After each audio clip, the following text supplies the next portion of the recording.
Hi grade 9, how are you all? Welcome to the biology class. Today we will discuss about blood. What is blood and what are the blood cells? We all know that blood is the red colored liquid found in our body and we also call it as a transport material. Why? Because the nutrients and gases that are exchanged through the blood in our body, as we have already discussed this before. So, do you know how much blood is present in a normal human body? It makes up around 8% of our body weight, means approximately 5 liters. Blood is not just a simple liquid, but it has cells in it too. So with the liquid part of the blood that is called as plasma, blood contains red blood cells, white blood cells and platelets also. Look at this picture that shows all the components of the blood flowing from the vessel. The liquid part is the plasma, floating in it are the blood cells. So these are the three types of blood cells. Red blood cells that helps in oxygen and carbon dioxide exchange, white blood cells that fight against infections, and platelets that helps in blood clotting.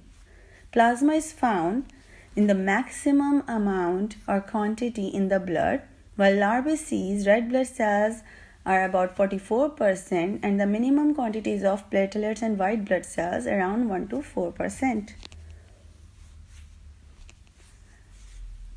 What are red blood cells? These are also called as erythrocytes. We write them like RBCs also, and they are the red colored biconcave discs with no nucleus, means these are the cells without nucleus, and they contain hemoglobin.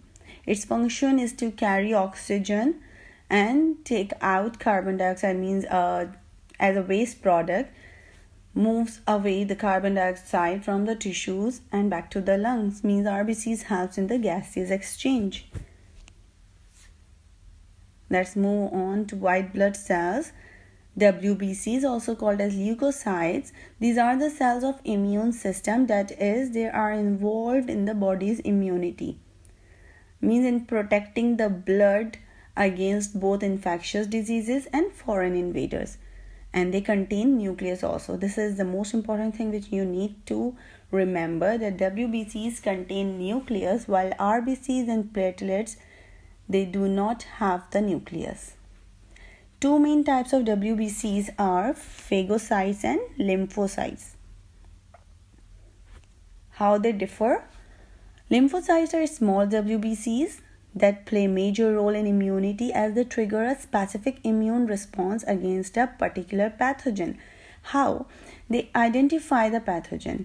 And how they identify the pathogen? They recognize the protein that is a coat around the pathogen and they start preparing the fighters, means the antibodies that are called as antibody. They start preparing those antibodies. These are the fighters that fight against that pathogen. Once they prepare themselves, means they make the copy of that protein, okay, means exactly like that protein which is present on the pathogen. The lymphocytes also start producing the cells which have the coat like that protein which is on the pathogen, and these fighters are called as antibodies.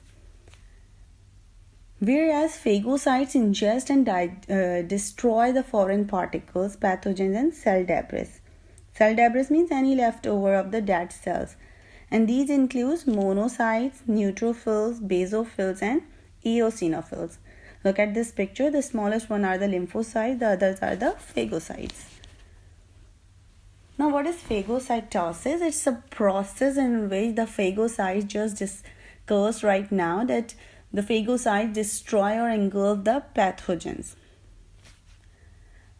Look at this picture. How one of the white blood cell binds an invading bacteria.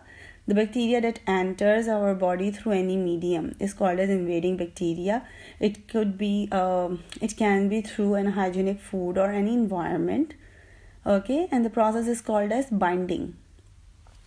That step is called as binding. After binding, the cell takes a shape to engulf or take the bacteria inside its membrane, and this is called as absorption or fusion.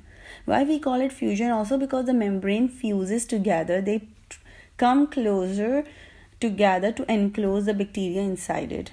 Okay, Then finally that bacteria is broken or killed and trapped inside while fighting against that bacteria. So once it is killed, it is trapped inside first, and it is killed, means broken into smaller pieces and then digested. Okay, this is another picture of the same process which is there in your book. Come to the platelets. Platelets are the tiny blood cells that play a crucial role in blood clotting. Look at this picture. Can you see the red blood cells in the first picture? Yes, the picture on your right side. The pictures on your left side. The red blood cells are there which are going out of the broken vessel, right? And in the second picture, that is the picture on your right side, it shows how the activated platelets form the clot. As a person or animal gets injury, what happens? Once we get the injury, the blood starts to flow. At that moment, the vessel contracts. The constriction of the vessels takes place. Why it constricts around the wound? So that it can reduce the blood flow. That's why once we get any cut or anything on our elbow, finger, or anywhere else, what happens? Especially for the small cuts, after 2-3 minutes, it bleeds, but after 2-3 minutes it stops. And then after 2-3 hours, you see the wound becomes sticky also. So the platelets get activated at that time and stick to the injury site, become sticky, and then they release the chemicals to change the fibrinogen to fibrin. Fibrinogen is also present in our body. These are the kind of substances that change to fibrin. Fibrin means what? The name represents the fibers. Okay. So why these fibers are needed? These fibers are needed to make the clot tight. Okay. So when it stops bleeding means the vessels constrict, and when it becomes sticky means the platelets have started their job. Once they get activated, the fibrin will start its work. And we see the next day or after what happened. Our blood fully clot, and that area get covered with a thick layer of clotted blood.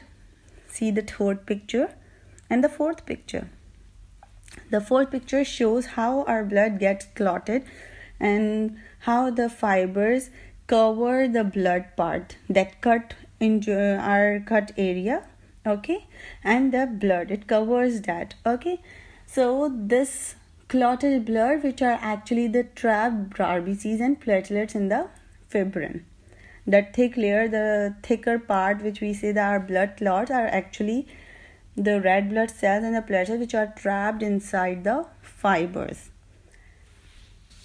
Okay, so finally let's move on to the plasma, which is a clear yellow liquid containing 90% of water and 10% of dissolved substances, including nutrients, hormones, antibodies, proteins, and waste. Its function is to transport all these substances throughout the body. Obviously in the blood, but its main function is to transport all these substances.